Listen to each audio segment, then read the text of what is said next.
আবার কিছুদিন পরে এসে জিজ্ঞেস করলেন, বাবা চিত্তশুদ্ধি কিসে হয়? বন্দে গুরু শ্রী চরণারবিন্দম শ্রীনিতাই গৌর করুণামূর্তে গুরু কৃপা পূর্ণ কলেবরম শ্রী গুরু মুরারিদাসম বন্দে পাদ পদ্ম স্মরামি শান্তম সুধীরম নবনীতকায়ম দেগল সুন্দর মনোহর রূপম করুণানির্মিত বিগ্রহ মধুরম নৌমি গুরু শ্রীতিনকোরি দেবম अजानुलंबित भजो कनकावदातो संकीर्तनैक पितरो कमलायताक्षो विश्वम्भरो द्विजवरो जुगधर्म पालो वन्दे जगत्प्रिय करुणाय अवतारो नमो गो ब्रह्मण्य देवाय गो ब्रह्मण्य हिताय च तप्त कांचन गौरांगी राधे वृंदावनेश्वरी वृषभानुसुते देवी त्वां नमामि हरिप्रिये वृंदावै तुलसी देव्यै प्रिया वै केशव च कृष्ण भक्ति पदे देवी सत्यवत्यै नमो नमः जय रूप सनातन भट्ट रघुनाथ श्रीजीव गोपाल भट्ट दास रघुनाथ এই ছয় গোসাই করে চরণ বন্দন যা হইতে বিঘ্ননাশ সবিষ্ট পুরাণ মাঞ্ছা কল্পতরুবশ্চ কৃপা সিন্ধুভ্য এব চ পতিতানাং পাবনেভ্যো বৈষ্ণবেভ্যো নমো নমঃ জয় গৌর ভক্ত জয় গৌর যারো প্রাণ সবে মিলে চরণ ধুলি মস্তকে দেও হরে কৃষ্ণ কৃষ্ণ কৃষ্ণ হরে হরে হরে রাম রাম রাম হরে হরে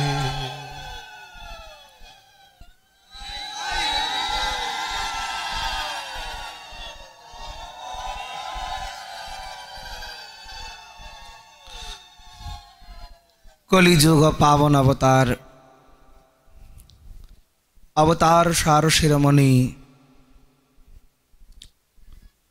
प्रेम पुरुषोत्तम अखिल ब्रह्मांड नायक घनश्याम श्रीकृष्ण चैतन्य महाप्रभु पतित पावन श्री निताई चाँदेर कृपासिक्त मदीय श्री परमाराध्य श्री परम गुरुदेव वैष्णव गगनेर उज्जवल नक्षत्र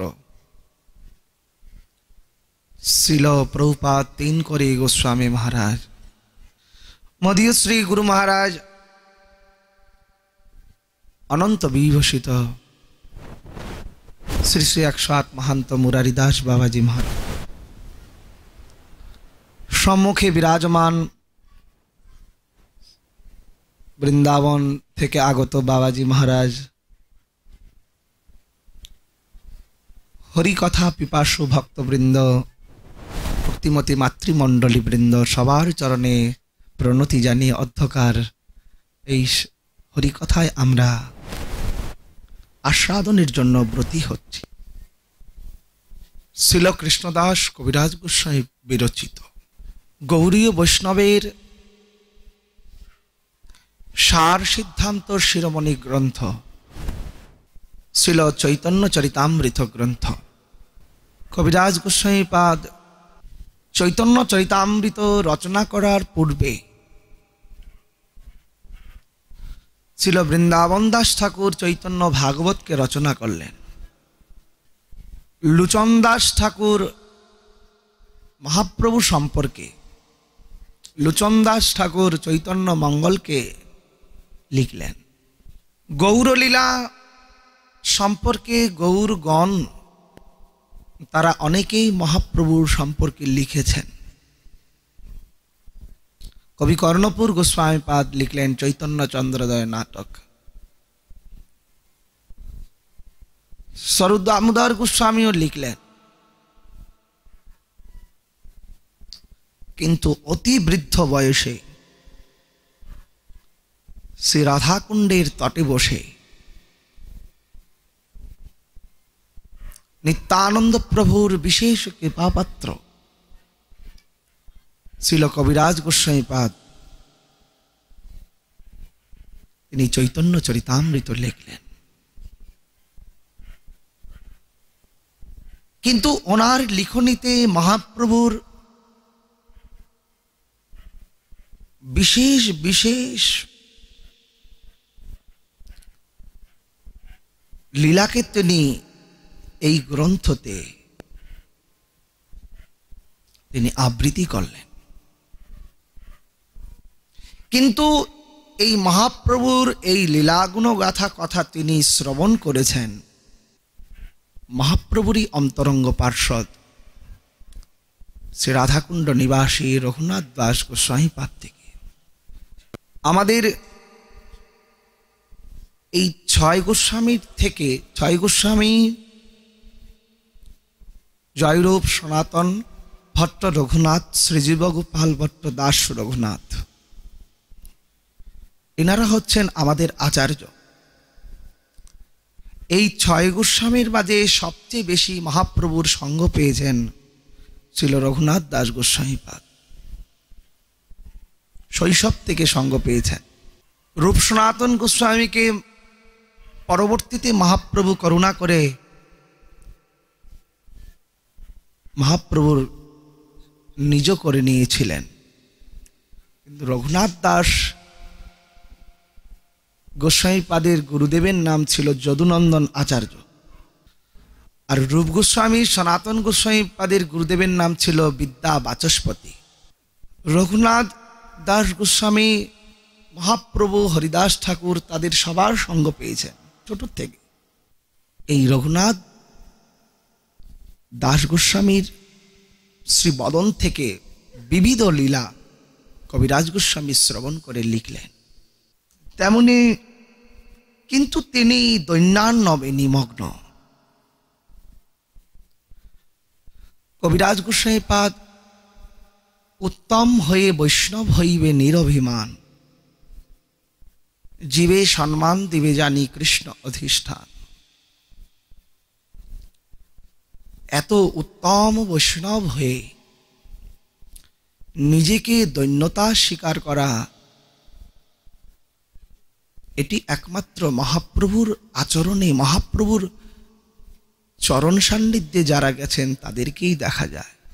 উত্তম হয়েও কবিরাজ গোস্বামীপাদ আমাদের জীবের জন্য এই অমূল্য গ্রন্থরাজি লিখলেন। কিন্তু তারপরও তিনি বললেন,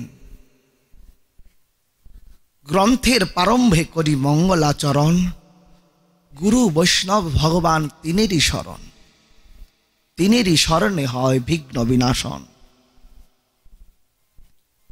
তার পরে পরেই তিনি বলছেন, এই গ্রন্থ আমি লিখিনি,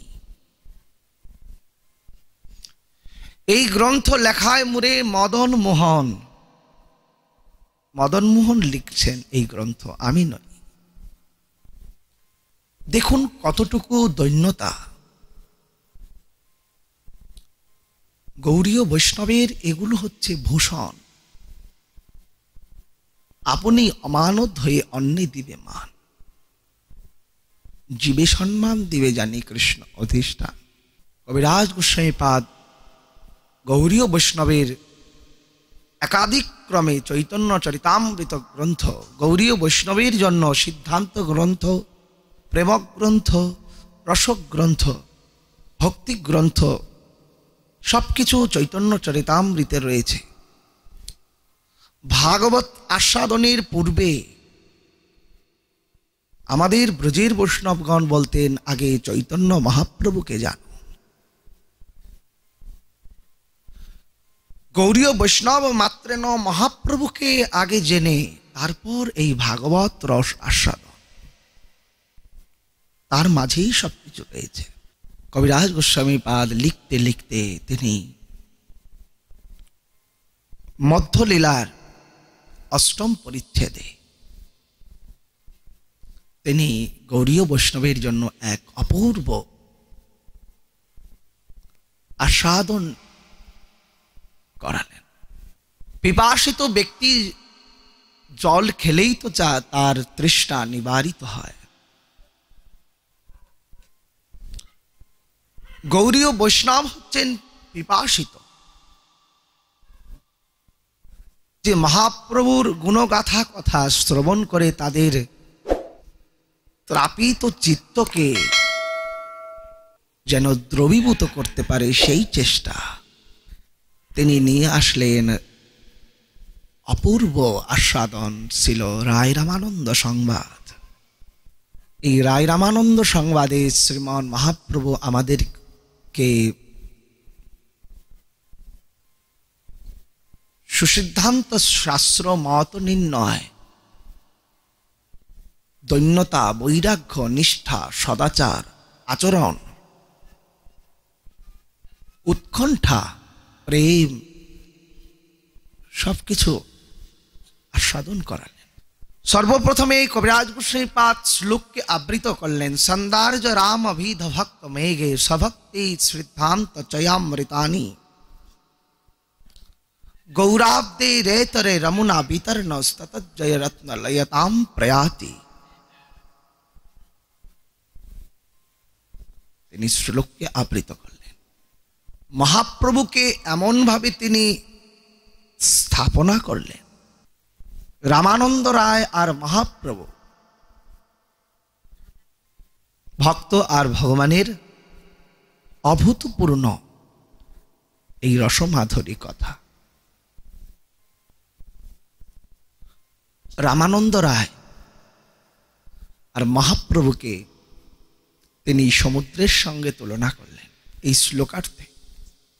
রামানন্দ রায় মহাপ্রভুকে সমুদ্রের সঙ্গে তুলনা করলেন, আর রামানন্দ রায়কে তিনি মেঘের সঙ্গে তুলনা করলেন এই শ্লোকার্থে।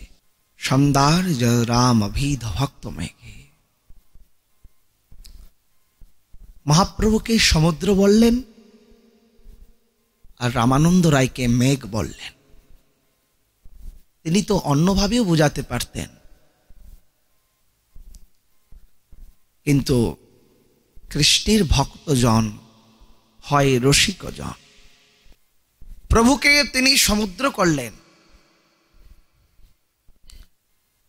যদি বুঝতে চাই, গভীরে প্রবেশ করলে বোঝা তো সহজলভ্য। মহাপ্রভু হচ্ছেন কোটি গভীর সমুদ্র। সমুদ্রে আমরা জানি জলরাশি অগাধ, যার কোনো কুল কিনারা কিছুই পাওয়া যায় না, যার কুল কিনারা কিছুই পাওয়া যায় না, অগাধ সমুদ্র জলরাশি। সেই জলরাশিতে সমুদ্রের জল থেকেই তো বাষ্পায়িত হয়ে মেঘের সৃষ্টি হয়। সমুদ্রের জল যত বাষ্পাকার ধারণ করবে, উপরে গিয়ে তা মেঘে পরিণত হয়, আর ওই মেঘ আবার সমুদ্রে পড়ে। কবিরাজ গোস্বামী পাদ রসিক ভক্তজন। মহাপ্রভুকে সমুদ্র বললেন, রামানন্দকে মেঘ বললেন। তাহলে ওই যে মেঘের যে তো উৎসটি তো সমুদ্র, সমুদ্রের জল থেকেই তো মেঘের উৎপত্তি। কিন্তু খুব ডিস্টার্ব হচ্ছে। রামানন্দ রায় মহাপ্রভুর ভক্ত। সমুদ্রের থেকে মেঘের উৎপত্তি আমরা জানি, কিন্তু সমুদ্রের তো তরঙ্গ রয়েছে। সেই সমুদ্রের তরঙ্গে কে রয়েছে? সমুদ্রের তরঙ্গে রয়েছেন আমার নিত্যানন্দ। মহাজনগণ বর্ণনা করছেন, প্রেম সিন্ধু গড়ারায় নিতাই তরঙ্গ তাই, তাতে করুণা বাতাস চারিপাশে, তাতে প্রেম উথ লিয়া পরে, জগৎ হাফাল ছাড়ে, তাপ তৃষ্ণা সবাকার নাশে।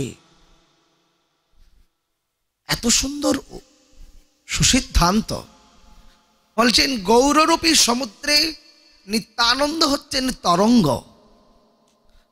আর ওই তরঙ্গের বাতাস থেকেই তো বাষ্পের উৎপত্তি, আর বাষ্প ওই মেঘ হচ্ছেন রামানন্দ। প্রেম সিন্ধু গোরারায় নিতায়ু তরঙ্গ তাই, করুণা বাতাস চারিপাশে, তাতে প্রেম উথ লিয়া পরে, জগৎ হাফাল ছাড়ে, তাপ তৃষ্ণা সবাকার নাশে। আর ওই প্রেম গচ্ছিত হচ্ছেন রামানন্দ রায়ের কাছে, কিন্তু মূল কিন্তু সমুদ্র। সমুদ্রের থেকেই মেঘের উৎপত্তি, তরঙ্গের উৎপত্তি। মহাজনগণের আস্বাদন। বলছেন সমুদ্রের কথা শ্রবণ করলাম, তরঙ্গের কথা শ্রবণ করলাম, মেঘের কথা শ্রবণ করলাম। মেঘ থেকেই তো বৃষ্টি হয়, আবার ওই সমুদ্রেই মেঘ এসে পড়ে, বৃষ্টি রূপ ধারণ করে। কিন্তু সেই বৃষ্টির যেই জলরাশি, জলরাশি সমিষ্ট হয়, সমিষ্ট। এই জন্য ভক্ত ভগবান তো রয়েছেন, ভগবানের ভক্তের মুখে ভগবানের কথা, মধুরাধিপতে রাখিলাম মধুরাম। ভগবানের ভক্তের মুখে ভগবানের কথা শ্রবণের মাধুর্যতা আরো বর্ধিত হয়ে যায়। তাহলে মহাশয়, গৌরূপী সমুদ্রের কথা শ্রবণ করলাম, তরঙ্গের কথা শ্রবণ করলাম, মেঘের কথা শ্রবণ করলাম। আচ্ছা, সমুদ্রে কি আর কিছু নেই? সমুদ্রেতে রয়েছে, সমুদ্রেতে রত্ন রাজি, মুক্তা ভান্ডার সবকিছুই থাকে। যেমন স্বাতী নক্ষত্র বলে একটি নক্ষত্র রয়েছে, ওই নক্ষত্রে এমন মহিমা, ওই স্বাতী নক্ষত্রের জল যদি সাপের মাথায় পড়ে তাহলে সাপের মাথায় মণি হয়,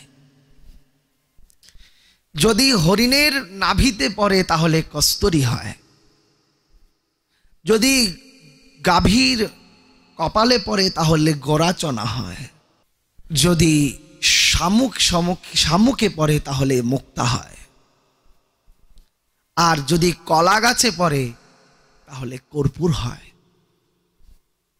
আমরা যেই কর্পূর হিসেবে জানি, সঠিক অর্থে ভগবত সেবার উপযোগী এই কর্পূর নয়। ভগবানের সেবার উপযোগী কর্পূর হচ্ছে স্বাতী নক্ষত্রের জল, কলা গাছে পড়লেই সেই জলের দ্বারা যেই কর্পূর হয় সেটা ভগবানের সেবায় লাগানোর নিয়ম। আমরা বাজারে যেই দ্রব্যজাত কর্পূর ব্যবহার করি, এগুলো পেট্রোলিয়াম কর্পূর, ভগবানের সেবায় দেওয়ার উপযোগী নয়। একমাত্র নীলাচলে জগন্নাথের সেবায় সেই যে কর্পূর তার সেবায় লাগে। আমরা পাবো কোথায়? দিচ্ছি, চলছে। তো ওই স্বাতী নক্ষত্রের জল শামুকে পড়লে যেমন মুক্তা হয়, তো তা তো সমুদ্রের গর্ভেই থাকে। তো সেখান থেকে তো কেউ আহরণ করে এনেই তো কারুর গলার মালা হিসেবে সেটা পরিধানিত হয়। মহাজনগণ বলছেন, এই গৌররূপী সমুদ্রে নিতাই রূপী তরঙ্গে এত রত্ন লয়াতাম প্রয়াতি। কবিরাজ গোস্বামী বলছেন, রত্ন লয়াতাম প্রয়াতি, এত রত্ন রয়েছেন, যেই রত্নকে আহরণ করার জন্য কার প্রয়োজন? রত্নকে আহরণ করার জন্য প্রয়োজন ডুবুরি, রত্নকে আহরণ করার জন্য প্রয়োজন ডুবুরি। আর সেই ডুবুরি, গৌররূপী সমুদ্রের ডুবুরিকে জানেন? গৌররূপী সমুদ্রে আমাদের ডুবুরি হচ্ছেন কারা জানুন? ডুবিরূপ সনাতন তুলে রানা রত্নধন, যতনে গাথিল তার মালা। এই গৌররূপী সমুদ্রে ডুবুরি হচ্ছেন রূপ সনাতন রঘুনাথ গোস্বামী পাদবৃন্দ। তারা ওই সমুদ্রে ডুব দিয়ে অবগাহন করে আর ওই মুক্ত এনে জগতের মাঝে বিলাচ্ছেন। ডুবিরূপ সনাতন তুলে নানা রত্নদন, যতনে গাথিল তার মালা। ফুটিল কুসুমগণ, মাতিল ভ্রমরগণ, পাইয়া বঞ্চিত কৃষ্ণ দাসে। কি ধন পেয়েছেন ওই রূপার সনাতন গোস্বামী, রঘুনাথ দাস গোস্বামী পাদগণ? কৃষ্ণ প্রেম ধন, নাম প্রেম ধন পেয়েছেন। যতনে গাথিল তার মালা। এই জন্যই তো নরোত্তম ঠাকুর মহাশয় বললেন, জয় রূপ সনাতন প্রেম ভক্তি রসকূপ, রসের কূপ। জয়রূপ, আবার বলছেন জয়রূপ সনাতন দাউমুরে সেরতন, সেরতন মূর গলে হারা। কি ধন দিতে বলছেন, কি রত্ন দিতে বলছেন? জাগতিক রত্ন না, প্রেমভক্তি রত্ন, সিদ্ধান্তরূপী রত্ন, ভাগবত রূপী রত্ন, ভক্তিরূপী রত্ন, যাদের থেকে পাওয়া যায় সেই রত্নের কথা প্রার্থনা করছেন। তারাই তো দিতে পারেন।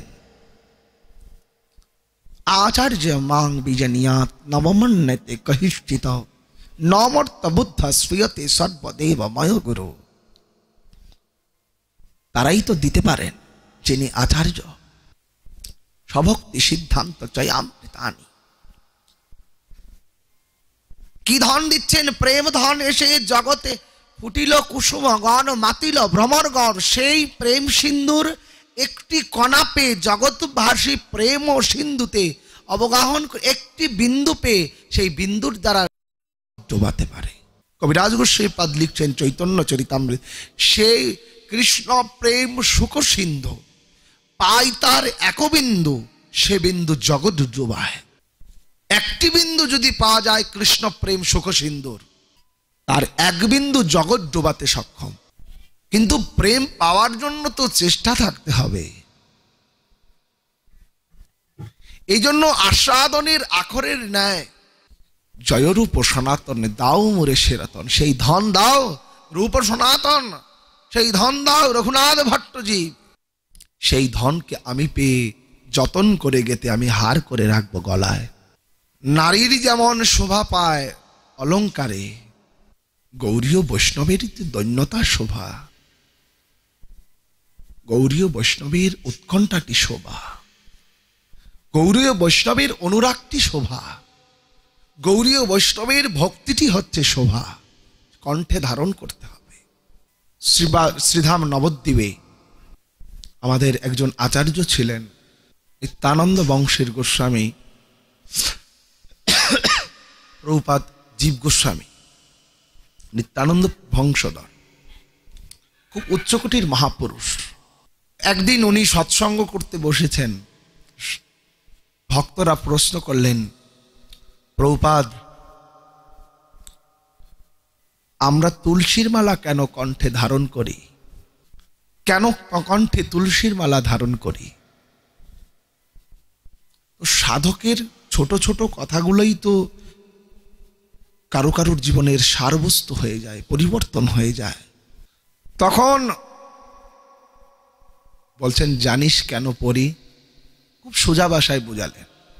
দেখবি সাহেব যখন কুকুর পালন করে, সাহেব যখন কোথায় ঘুরতে যায়, সাহেবের কুকুরের গলায় বেল্ট বাঁধা থাকে। অনেক কুকুর এক জায়গায় হয়, সহজ ভাষায় বোঝাচ্ছেন, অনেক কুকুর এক জায়গায় হয় যেন বেল্ট বাঁধা থাকে, সাহেব যেন তার কুকুরকে চিনতে পারে।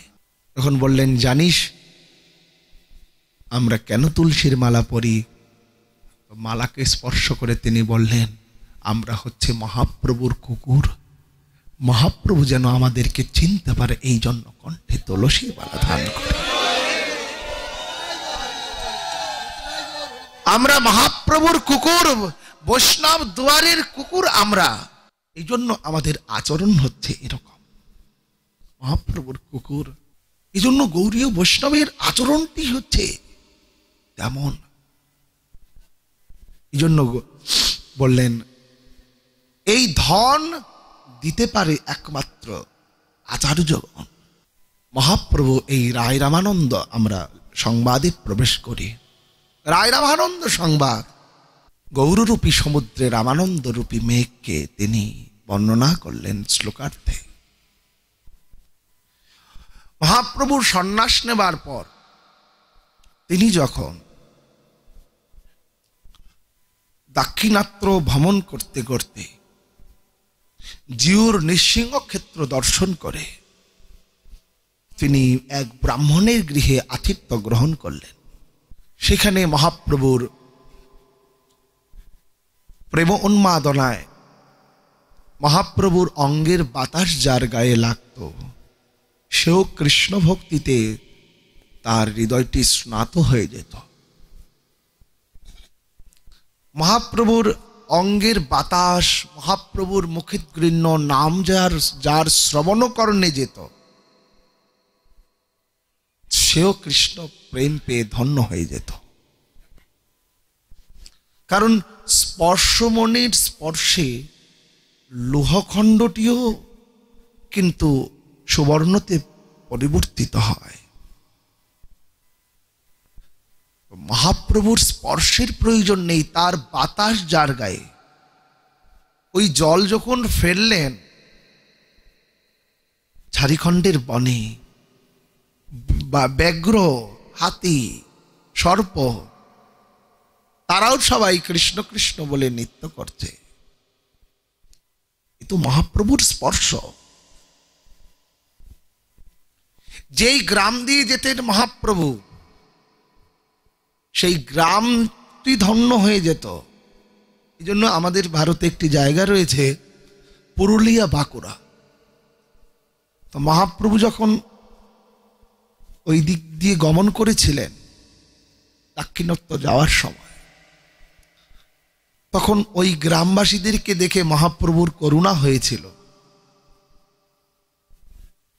এদেরকে তো কৃপা করতে হবে। তখন মহাপ্রভু ওই গ্রামের পথ দিয়ে হরিবোল হরিবোল করে গিয়েছিলেন। এই জন্য আজও ওইখানকার সংকীর্তন হচ্ছেন হরিবোল হরিবোল। তারা মহাপ্রভুর এত ভক্ত, ওই পুরুলিয়া বাঁকুড়ার। মহাপ্রভু বলতে তারা অজ্ঞান, কেউ যদি যান দেখে আসতে পারবে। পুরুলিয়ার বাঁকুড়িয়ার মহাপ্রভুর বিশেষ কৃপা প্রাপ্ত। এই জন্য মহাপ্রভু হরিনা হরিবল হরিবল করেছিলেন। এই জন্য ওইখানকার কীর্তনই হচ্ছেন হরিবল, শুধু হরিবল হরিবল কীর্তন করে। কিন্তু সবাই এমন এমন গ্রাম রয়েছে পুরুলিয়া, বাঁকুড়ায়, কোনো কোনো গ্রাম সমস্ত ভক্ত প্রসাদ বুঝিয়ে হরিনামের বন্যা বইছে আজও। সব মহাপ্রভুর করুণা। যেই গ্রাম দিয়ে যেতেন সেই গ্রাম হচ্ছে ধন্য হয়ে যেত। মহাপ্রভু এই জিউর নৃসিংহ ক্ষেত্র দর্শন করে ব্রাহ্মণের গৃহে আতিথ্য গ্রহণ করে সেখানে রাত্রি যাপন করলেন। প্রভাতে উঠে মহাপ্রভু সেখান থেকে কৃষ্ণ কৃষ্ণ নাম করতে করতে বেরিয়ে পড়লেন। চলতে চলতে মহাপ্রভু এলেন গোদাবরীর তীরে। গোদাবরীকে দেখে মহাপ্রভুর যমুনা স্মরণ হল। আজও এত সুন্দর যমুনার তট, গোদাবরীর তট, শ্রী গুরুদেবের সঙ্গে দর্শন করার সৌভাগ্য হয়েছিল অনেক বছর আগে। 8 দিন থাকার সৌভাগ্য হয়েছিল গোদাবরীর তীরে। খুব সুন্দর মনোরম পরিবেশ। আজও মহাপ্রভুর গোদাবরী দেখে যমুনা স্মরণ হল। এই তো যমুনা। কেন? মহাপ্রভুর চিত্তটি ছিল শুদ্ধ। যার অন্তরে নিরন্তর কৃষ্ণ নাম স্ফুরিত হয়, তার তার চিত্তটি নিরন্তর শুদ্ধ হয়। আমার পরমারাধ্য পরম গুরুদেব প্রভুপাদ তিনকরি গোস্বামী মহারাজের কাছে ওনার একজন সেবক এসে বললেন, বাবা কি করে চিত্তশুদ্ধি হয়? তখন বললেন, নাম করো। তো যিনি প্রশ্ন করেছেন, কথাটা ভালো লেগেছে কিন্তু এতটা মনোপৌত হয়নি। আবার কিছুদিন পরে এসে জিজ্ঞেস করলেন, বাবা চিত্তশুদ্ধি কিসে হয়? তখন বললেন, নাম করো। আবার কিছুদিন পরে এসে জিজ্ঞেস করলেন, বাবা চিত্তশুদ্ধি কিসে হয়? তখন বললেন, কেন? চিত্ত শুদ্ধ করবার জন্যই তো নাম আশ্রয়, নাম করতে হবে, নাম করলেই চিত্ত শুদ্ধি হবে। তোমার কি নামেতে বিশ্বাস নেই? এই জন্যই তো মহাপ্রভু বললেন, চেতু দর্পণম মার্জনম ভব মহাদাবাগ্নি নির্বাপনম শ্রেয়কৈরব চন্দ্রিকাম বিতরণম বিদ্যাবধু জীবনম आनंदायुष पदिवर्तनम पतिपदम पूर्णामृतम आस्वादनम सर्व आत्मकम सपनम परम विजयते श्रीकृष्ण संकीर्तनम। चित्तरूप दर्पण के मार्जन करबार जन्यई तो हरिनाम, तबे तो चित्तटी मार्जन हबे। जाओ हरिनाम करो। এই জন্য যার অন্তরে নিরন্তর হরিনাম স্ফুরিত হয়, শুদ্ধ ভক্ত, তার চিত্তটি সর্বদা শুদ্ধ। এই জন্য সে যত্র যত্র নেত্র স্ফুরে তত্র তত্র ইষ্ট স্ফুরে স্থাবর জঙ্গম না দেখে অন্য কারো মূর্তি সর্বত্র ইষ্ট দেব স্ফূর্তি। চিত্তশুদ্ধির অপেক্ষার প্রয়োজন। চিত্তশুদ্ধি না হলে এই স্ফুরণ স্ফূর্তি আসবে না। এই জন্য নামাশ্রয়ের বিশেষ প্রাধান্যতা আমাদের সম্প্রদায়ে। তেমনি মহাপ্রভু নিরন্তর ওই নাম করতে করতে যখনই আসলেন গোদাবরীর তটে, মহাপ্রভুর গোদাবরী দেখে যমুনা স্মরণ হল। এই তো যমুনা। চিত্তশুদ্ধি না হলে হবে না। গোদাবরীর তীরে তীরে দেখে বন, প্রভুর মনে হলো এই তো বৃন্দাবন। বৃন্দাবন স্মরণ হলো প্রভুর। প্রভু গোদাবরীর তটের বসে হরিনাম সংকীর্তন করছেন। গোদাবরীর তটে হেন কালে আইল দোরায় চরিয়া রামানন্দ রায়। প্রভু দেখছেন খুব ঢাক ঢোল মজিরা বাজছে, দোলায় চড়ে রামানন্দ রায় আসছেন। স্নান করবার জন্য আসছেন রামানন্দ রায়। রামানন্দ রায় বিধিমত স্নান তর্পণাদি করলেন। ভক্তকে ভগবান ভক্তকে চিনবে না এরকম হতে পারে না। যেমন ভক্ত ভগবানকে জানতে পারে, ভগবানও ভক্তকে জানতে পারে, তাতে কোনো সন্দেহ নেই। কেন? কবিরাজ গোসাইপাদ লিখছেন, কৃষ্ণের যতকু গুণ শুদ্ধ ভক্তে সঞ্চারে। ভক্তের মাঝে সমস্ত গুণ বিদ্যমান হয়, ভগবানের যতকু গুণ।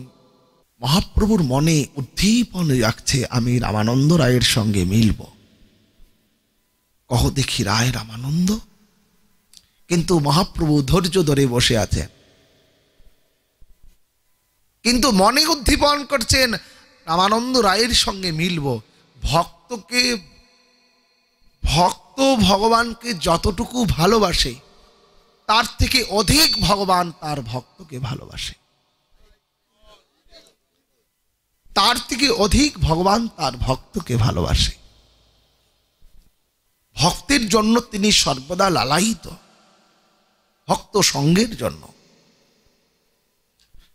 আজও শ্রী অযোধ্যায়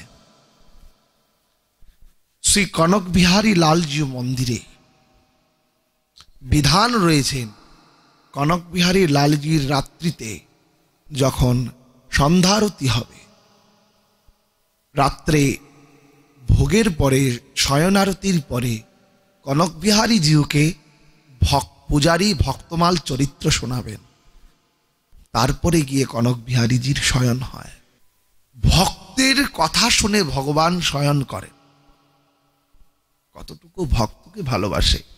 মহাপ্রভু ধৈর্য ধরে বসে রয়েছেন। এখন চম্বুকখণ্ড যেমন লোহখণ্ডকে আকর্ষণ তো করবেই না, ভক্ত পারবে ভগবানকে ছাড়া, না ভগবানকে পারবে ভক্তকে ছাড়া। পারস্পরিক সম্পর্ক। রামানন্দ রায় আইলা অপূর্ব সন্ন্যাসী দেখিয়া, তেজময় দীপ্তি মহাপ্রভুর, তেজময় সূর্য সম তেজদীপ্ত মহাপ্রভুর অঙ্গক্রান্তি। মহাপ্রভুর বদনাক্যের দিকে যে একবার তাকাতো তার চোখগুলো ঝলসে যেত। এত তার রূপ ও লাবণ্য অমিয়া মাখানো যেন তার বদনখানি। অরুণ বসন পরিধিত সুবলিত তার প্রচন্ড শরীর দেহ প্রকাণ্ড। কি বনরূপা তার বিচরিত দেহ। কিন্তু মহাপ্রভুকে বর্ণনা করতে গিয়ে বাসুদেব ঘোষ একটি পদে বলছেন, অজানুলম্বিত মহাপ্রভুর ভুজ ছিল, কিন্তু মহাপ্রভুকে চিনবার বিশেষত্ব উপায় ছিল, মহাপ্রভুর দুটি চোখ সব সময় অরুণোদয়ের মতো হয়ে থাকত। বলছেন কেন? বাসুদেব ঘোষ তার একটি পদে বর্ণনা করছেন। বলছেন অরুণ নয়নে বরুণ আলয়, করুণায় নিরীক্ষণে। তিনি হচ্ছেন মহাপ্রভু। অরুণ নয়ন বলছেন মহাপ্রভু কৃষ্ণ বিরহে নিরন্তর তার চোখ দুটো লাল হয়ে থাকত। অরুণ নয়নে বরুণ আলয়, করুণায় নিরীক্ষণে। অরুণ নয়ন সূর্যোদয়ের পূর্বে, সূর্য ওঠার আগে দেখবেন আকাশে লাল দেখা যায়, তারপর ধীরে ধীরে সূর্য ওঠে। তেমনি মহাপ্রভুর কৃষ্ণ উন্মাদনায়, কৃষ্ণ বিরহে মহাপ্রভুর চোখ দুটি সবসময় লাল হয়ে থাকত। মহাপ্রভুর পরিচয়। তার বরণ দেখে চিনতে নারী, নয়নে পায় পরিচয়। বিশ্বরূপ বলছেন তার পদে, তার বদন দেখে চিনতে নারী, নয়নে পায় পরিচয়। নয়ন দেখলে বোঝা যাবে তিনি গৌরাঙ্গ। অরুণ নয়নে বরুণ আলয়। বরুণ আলয় কেন বললেন? বরুণ কে? বরুণদেব কে? বৃষ্টির দেবতা, যার চোখ দুটি কৃষ্ণ বিরহে নিরন্তর অশ্রু প্রবাহিত হতো। সে হচ্ছে মহাপ্রভু, যিনি আপনি, কবিরাজ গোস্বামী পাদ লিখছেন, যিনি আপনি করি আস্বাদনে শিখাইলা ভক্তগণে প্রেম চিন্তার মণিপ্রভু ধ্বনি, নাহি জাতি স্থানাস্থান সবারে করিল দান, মহাপ্রভু যেন দাতা শিরোমণি। আপনি আস্বাদন করে যাকে আস্বাদন করাচ্ছেন সেই হচ্ছেন মহাপ্রভু। রামানন্দ রায় কাছে গেলেন। রামানন্দকে দেখে প্রভুর উৎফুল্লিত চিত্ত। উঠি কৃষ্ণ কহ বলি প্রভু তারে কোলো আলঙ্গন। তথাপি মহাপ্রভু বললেন তুমি কি? তথাপি প্রভু পুছে তুমি কি রামানন্দ? কিন্তু ওই যে প্রথমে বললাম, উত্তম হইয়া বৈষ্ণব হইবে নিরভিমান। বৈষ্ণবের অভিমান থাকবে না। যিনি যথার্থ বৈষ্ণব তার অন্তঃকরণে অভিমান বস্তুটি থাকবেই না। দৈন্যতা, দয়া, সরলতা, সাধুতা তার জীবনের বৈশিষ্ট্য থাকবে। আপনাকে হীনগান অযোগ্যতা বুদ্ধি, ইহাতেই সাধন, ইহাতেই সর্বসিদ্ধি। রামানন্দ রায় বলছেন তথাপি পুছিল প্রভু তারে তুমি কি রামানন্দ? রামানন্দ রায় করবদ্ধভাবে বলছেন তেহু কহে প্রভু শুদ্র এক দাসমন্দ। এত উত্তম বৈষ্ণব হয়ে নিজেকে বলছেন তেহু কহে শুদ্র এক দাস মন্দ। শুদ্র, দাস, মন্দ কেন বললেন? বলতে পারতেন না তিনি তার পরিচয়? আমাদের পরিচয় দেবার জন্য আমরা সতস্ত থাকি সব সময়। পরিচয় আমাদের জীবনকে অন্ধকার নিয়ে আসে। ভারতবর্ষের একজন মহান সাধক ছিল, যেটা গীতাপ্রেস সবাই আমরা নাম জানি। গীতাপ্রেসের যিনি আচার্য ছিলেন স্বামী রামসুখ দাসজি, ওনার যিনি সেবক ছিলেন ঋষিকেশের গীতাবাটিকার, ওনার সেবক আমার পরম গুরুদেবের মন্ত্র শিষ্য ছিল। উনি নেপালি ব্রাহ্মণ শরীর ছিল। উনি প্রায় সময় আমাদের সঙ্গে সৎসঙ্গ করতেন। তখন উনি বলতেন, रामसुख दास जी का एक ही बात थे, वो बात है, वो बोलते थे हम आपन को जो है ना छिपाना है, आपन को छपाना नहीं है। अगर तुम जल्दी में छाप जाओगे तो जल्दी में तुम छिप भी जाओगे, इसलिए जो आपन को छपाना नहीं है। तो रामसुख दास जी बोलছেন, নিজেকে লুকানোটাই ভালো, নিজেকে ছাপানোটা ভালো নয়। আমরা ছাপানোর জন্য সতস্ত থাকি, ছিপানোর জন্য নয়। নরোত্তম ঠাকুর মহাশয় বলছেন, আপন আপন স্থানে প্রীতি সবাই টানে, আপনি আপনি হও সাবধান, আপন ভজন কথা না কহিবে যথা তথা। নিজেকে প্রতিষ্ঠার দ্বারা প্রতিষ্ঠা করার জন্য নয় বৈষ্ণবতা। রামানন্দ রায় বলতে পারতেন, আমি রামানন্দ রায়, আমি দোলায় চড়ে এসেছি এমক এমক জন, কিন্তু না, তারা আচার্য, তাদের আচরণটি হচ্ছে প্রাধান্যতা।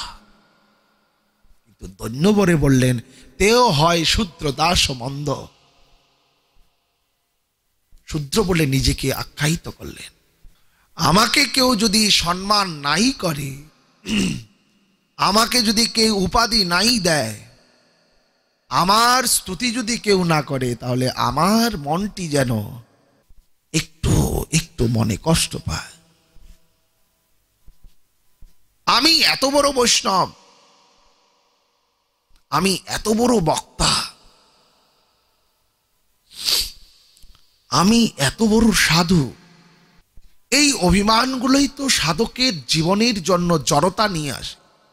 গীতায় ভগবান বললেন, বিদ্যা বিনয় সম্পন্ন ব্রাহ্মণ্য গোবিহস্তিনী শুনি চৈব সপাকে চ পণ্ডিতা সমদর্শিনী। এগুলো অবিদ্যা, অবিদ্যার অহংকার আপনার জীবনকে সর্বদা নাশ করে নিয়ে যাবে। যথার্থ বৈষ্ণবীয় আচরণ যতক্ষণ পর্যন্ত আপনার অন্তঃকরণে প্রবেশ না করবে, ততক্ষণ পর্যন্ত কৃষ্ণ ভক্তি লাভ করতে আপনার অন্তর কদাপি সন্তুষ্ট হবে না। মাধবেন্দ্র পরিপাত পারতেন না, তিনি থাকতেন। যার জন্য গোপীনাথ ক্ষীর চুরি করলেন, রেমুনার বাজারে রইলেন রাত্রিতে, ক্ষীরগুলো চুরি করে পাঠালেন, কিন্তু মনে মনে ভাবলেন সকাল হলেই তো সারা পড়ে যাবে, যার লাগি কইলেন ক্ষীর চুরি। কিন্তু মাধবেন্দ্র পরিপাত পালিয়ে গেলেন। মাধবেন্দ্র পরিপাত পালিয়ে চলে গেলেন। প্রতিষ্ঠার ভয়ে পালাইলা পড়ি, প্রতিষ্ঠার ভয়ে তিনি পালিয়ে গেলেন সেখান থেকে, নিজেকে প্রতিষ্ঠা করলেন। আমার কথা বলছি, প্রতিষ্ঠা হচ্ছেন শূকরের বিষ্ঠা। এই জগতের নিকৃষ্ট বস্তু যদি কেউ থাকে তাহলে একমাত্র আমি। এই জগতে মন্দ বুদ্ধি যদি কেউ থাকে একমাত্র আমি। অযোগ্যতা বুদ্ধি, নিজেকে উত্তম নয়, উত্তম হইয়া বৈষ্ণব হইবে। যেমন আম গাছে যখন আম হয়, আমের ভারে কি হয়, আম গাছ নিচু হয়ে যায়। আম গাছ বলে আমি এত আম হয়েছে, আমি এত বড়, আমি এত কিছু। তেমন এই ফলবন্ত বৃক্ষ আর গুণবন্ত জন, যিনি গুণী তার দৈন্যতা স্বভাব, তার দৈন্যতা স্বভাব থাকবে। রামানন্দ রায় দৈন্যতা জ্ঞাপন করছেন, দৈন্যতা। আবার দৈন্যতাও দেখানোর জন্য হলে হবে না, তাহলে মহাপ্রভুর প্রিয় হতে পারবেন না। দৈন্যতা করছেন, তাও আবার দেখাচ্ছে, তাহলে হবে অন্তরের আত্মার থেকে আসতে হবে ধন্যতা, তবে তো আপনি মহাপ্রভুর প্রীত হতে পারবেন। এই জন্য সাবধানতা আমাদের গৌড়ীয় বৈষ্ণবের মহাপ্রভুর আদর্শ, একমাত্র সাবধানতা শিক্ষা করেই মহাপ্রভু তাকে ভক্ত রূপান্তরিত করে। এই জন্য ভক্ত হওয়াটা বড়ই কঠিন। আমরা মনে করি আমরা অনেক বড়, আমরা কেউ বড় নয়। মহাপ্রভু নিজে বলছেন, আমি গোপীগণের চরণের দাস অনুদাস হতে চাই। আমার নামের আগে এত উপাধি লাগাচ্ছে, আমার মনটি কত খুশি হচ্ছে। আমাদের একজন সাধুর সঙ্গে আমাদের সৎসঙ্গ হতো, তিনি বলতেন এই উপাধি হচ্ছেন, উপাধি এর মূল অর্থ হচ্ছে ব্যাধি। উপাধির গৌড়ীয় বৈষ্ণবের জন্য উপাধির মূল অর্থ হচ্ছে ব্যাধি। যদি উপাধি পেয়ে আপনার মনে হয় যে আমি এত বড়, তাহলে আপনার ওই ব্যাধি লেগে গেল, প্রতিষ্ঠার ব্যাধি লেগে গেল আপনার মনে। ওইখান থেকে তৃণাদপি শুনিছেন তরুরূপী শৈষ্য না কোথায় মানলেন। এই জন্য বৈষ্ণব হওয়া বড় কঠিন।